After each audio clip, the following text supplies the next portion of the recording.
La taxe spéciale sur les transports privés de marchandises. La taxe spéciale sur les transports privés de marchandises découle de la contribution des patentes prévues par les dispositions fiscales. Cette taxe est payée par les personnes physiques, c'est-à-dire les particuliers ou les personnes morales, en d'autres termes, des sociétés qui utilisent leurs véhicules dans le cadre de leur activité commerciale ou industrielle à caractère professionnel ou à des fins personnelles. Depuis quelque temps, le recouvrement de la taxe spéciale sur les transports privés de marchandises fait l'objet d'interprétations diverses, donc au centre d'une discorde entre les usagers et les agents commis à la régulation de la circulation. Afin de clarifier ou d'éclairer la lanterne de tous, la Direction générale des impôts a diffusé un communiqué dans la presse invitant les assujettis à solliciter auprès des services compétents une attestation d'exonération. Ce document les dispenserait du paiement de cette taxe qui doit être retirée auprès des directions régionales des lieux d'exercice de l'activité. Dans l'émission qui va suivre, M. Amiopo Yapo, Évariste, chef de service des impôts divers à Diamé 3, revient sur les différents types de patentes à la suite du micro au trottoir. C'est bien pour nous les usagers, puisque c'est une examination qui est faite pour nous. Si nous ne partons pas vers les directions pour accueillir les documents qu'il faut, les poursuites vont toujours nous fatiguer. Et quand on te voit ton véhicule, on ne dit, je ne sais pas savoir est-ce que vous avez payé la patente.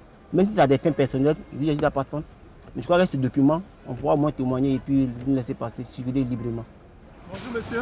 Bonjour. C'est la Direction générale des impôts. Oui. Vous pouvez vous présenter. Vous appelez comment? Je m'appelle M. Traoré Abou. Monsieur, Traoré Abou. vous faites quoi dans la vie? Oui, je suis commerçant. Vous êtes Commerçant. des commerçants. Vous êtes propriétaire du véhicule? Non, c'est pour mon grand frère. Et il fait quoi avec le véhicule? Bon, on fait les livraisons avec. Vous faites des livraisons. Oui. Vous payez quoi? On paye impôt avec voir la patente que vous cas de payez. stationnement.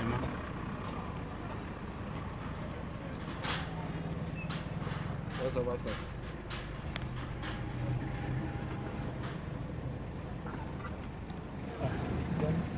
C'est bon. Ok.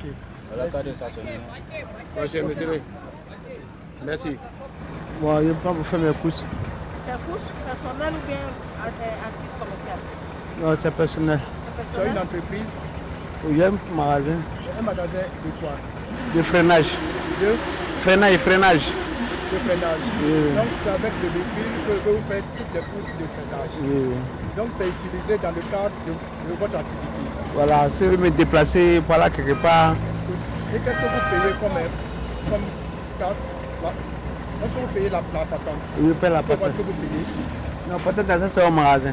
Ça, je paye. Il y a cas de stationnement. Pardon? Vous payez combien?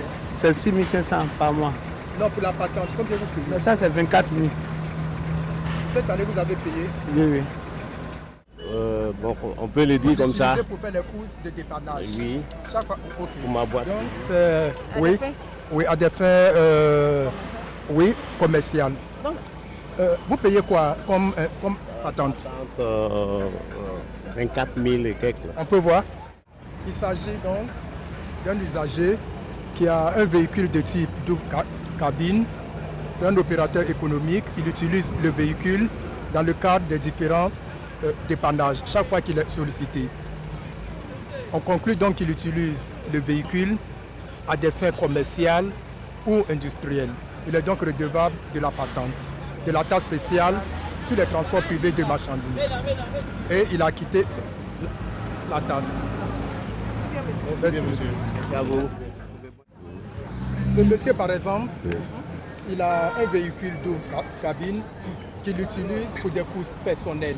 Il dit qu'il ne paye pas la taxe spéciale sur les transports privés de marchandises. Donc il répond au contenu du communiqué du DG en date du 21 octobre 2022.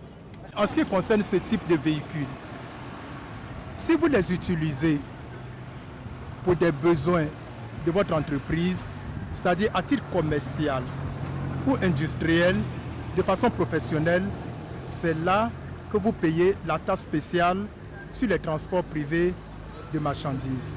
Mais si pour ce type de véhicule, vous l'utilisez à des fins personnelles, c'est-à-dire pour faire vos propres courses, comme un véhicule de tourisme, dorénavant, vous vous rendez dans le centre des impôts de votre lieu de résidence, c'est-à-dire où le propriétaire habite. Il y a forcément un centre des impôts.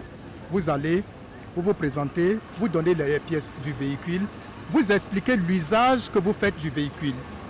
Alors, le directeur va vous délivrer une attestation d'exonération.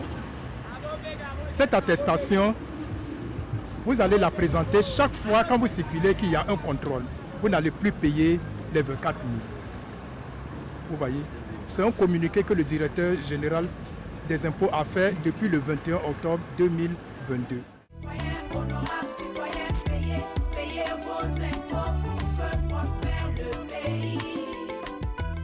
Monsieur Amiepo, dites-nous, combien de types de patentes existent-ils? Il faut retenir qu'il existe différents types de patentes. On peut noter la patente transport public de marchandises, la patente transport public de personnes, les patentes spécialisées, la taxe spéciale sur le transport privé de personnes, la taxe spéciale sur le transport privé de marchandises, objet ce jour-ci de notre intervention. Notons donc qu'en ce qui concerne les patentes spécialisées, il s'agit des patentes des corbières, des camions de vidange, des bateaux de plaisance et autres. Qu'est-ce que la taxe spéciale sur les transports privés de marchandises? La taxe spéciale sur les transports privés de marchandises entre dans le cadre de la contribution des patentes, prévue par les dispositions des articles 264 et suivants du Code général des impôts. Pour en revenir maintenant à la définition spécifique de la taxe spéciale sur les transports privés de marchandises, c'est une nature d'impôt qui concerne les véhicules ayant une charge utile et qui sont utilisés par des personnes physiques ou morales pour les besoins de leur activité commerciale ou industrielle à titre professionnel. On pourrait citer l'exemple d'un gérant de pharmacie, d'un gérant de boulangerie qui utilise dans le cadre de l'exploitation de son activité commerciale ou industrielle un véhicule double cabine ou bien une fourgonnette. Quels sont les redevables ou quels sont ceux qui sont astreints au paiement de cette taxe? Les redevables légaux sont ces propriétaires de ce type de véhicules qui les utilisent pour les besoins de leur activité commerciale, industrielle à titre professionnel. Ceux-là sont astreints au paiement de la dite taxe. Y a-t-il des personnes qui ne sont pas concernées par le paiement de cette taxe? Si oui, à quelles conditions? Les propriétaires de ce type de véhicules qui les utilisent à des fins personnelles ne sont pas astreints au paiement de la taxe. C'est l'exemple de M. X qui utilise un véhicule double cabine à des fins personnelles. Celui-là ne peut pas être recherché en paiement de la taxe.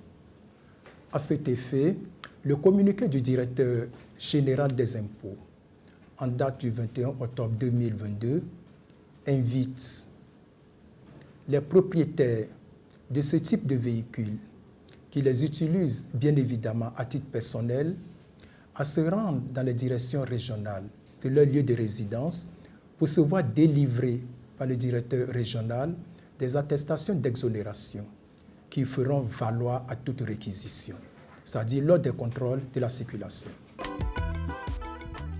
Comment détermine-t-on le montant de la taxe spéciale sur les transports privés de marchandises? La détermination du montant de la taxe spéciale sur les transports privés de marchandises est assise sur la charge utile. La charge utile étant la capacité d'un véhicule à pouvoir supporter un poids, une charge. Il faut noter que sur la carte grise existe un certain nombre de mentions entre autres le poids total de la charge, le poids vide. La charge utile est obtenue par la différence entre le poids total de la charge et le poids vide. Pour la détermination du montant de la taxe spéciale sur les transports privés de marchandises, il faut retenir qu'il existe deux primes. Une prime fixe qui est de 24 000, une prime variable. En ce qui concerne la prime fixe, elle est valable pour les types de véhicules dont le tonnage ne dépasse pas 3 tonnes. À l'inverse, en ce qui concerne les primes variables, il s'agit du type de véhicule dont le tonnage est supérieur à 3 tonnes. La prime variable vient s'ajouter au montant de la prime fixe lorsque le véhicule a un tonnage supérieur à 3 tonnes. Par exemple, pour un véhicule dont le tonnage est inférieur ou égal à 3 tonnes, le montant de la taxe à acquitter est de 24 000. À l'inverse, pour un véhicule de 10 tonnes, le calcul de la taxe à payer est procédé ainsi. 10 tonnes moins 3 tonnes, ce qui donne 7 tonnes. Nous appliquons un coefficient multiplicateur qui est de 1000, ce qui donne 7000. La prime variable s'élevant à 7000 vient s'ajouter à la prime fixe qui est de 24 000. Ce propriétaire de ce type de véhicule aura une taxe spéciale sur les transports privés de marchandises à acquitter qui s'élève à 31 000. La date butoir pour le paiement de la taxe spéciale sur les transports privés de marchandises est fixée au 15 février de chaque année. Quel est votre mot de fin? Nous exhortons les propriétaires de ce type de véhicules qui les utilisent pour les besoins de leur activité commerciale et industrielle, donc à caractère professionnel, de se rapprocher des centres des impôts pour s'acquitter de la taxe spéciale sur les transports privés de marchandises. Il en est de même pour les propriétaires de ces mêmes types de véhicules, mais qui les utilisent à des fins personnelles, de se rapprocher également des directions régionales, des impôts, de leur lieu de résidence, pour se voir délivrer par le directeur régional des attestations d'exonération qu'ils feront valoir à toute réquisition lors des contrôles de la circulation.